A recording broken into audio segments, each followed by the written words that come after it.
The solution might be one familiar to Star Trek fans, namely a starship that could achieve light speed without even moving. In effect, one would create what is called a warp bubble, the name taken straight out of science fiction, and that would involve compressing a region of space-time in front of a spacecraft and expanding a region of space-time behind a spacecraft, while the spacecraft itself sat stationary inside this flat bubble. And one would effectively be riding a wave of space-time.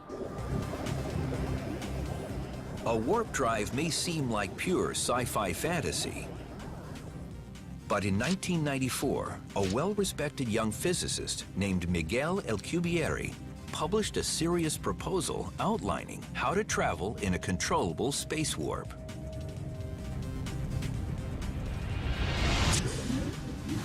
There are huge obstacles to Alcubierre's warp drive solution. The biggest is called dark energy, a cosmic phenomenon recognized in 2011 when 3 scientists were awarded the Nobel Prize for proving its existence.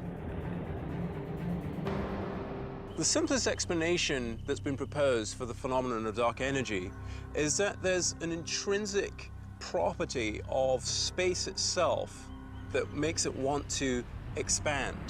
You can actually see it by looking at receding parts of the universe and seeing that there's this extra acceleration component, but it isn't a stored energy source like solar energy or other kinds of energy. And so it's not inconceivable, it's not beyond the realms of possibility that some advanced civilization existing somewhere in the universe has learned how to harness dark energy to create an exotic form of propulsion. But there's another obstacle to a workable warp drive. The only known way to pull a spacecraft forward within a warp requires harnessing the intense energy of a black hole. The sort of simple notion is somehow to make a very concentrated bit of matter, extremely concentrated on the level which would cause a black hole. If you could generate a black hole on a small scale, so to speak, you could dangle it in front of the ship and use its space distortion to sort of drag the ship along. And exactly how fast could a warp drive tow an extraterrestrial spacecraft?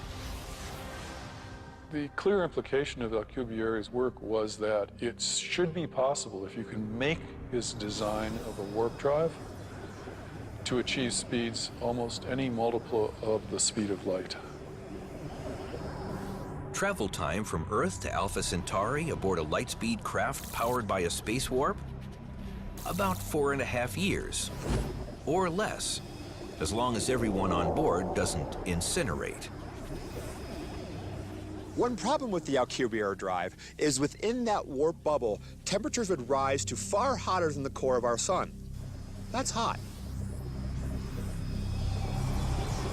Just one more small problem to solve for the chance to reach planet Earth.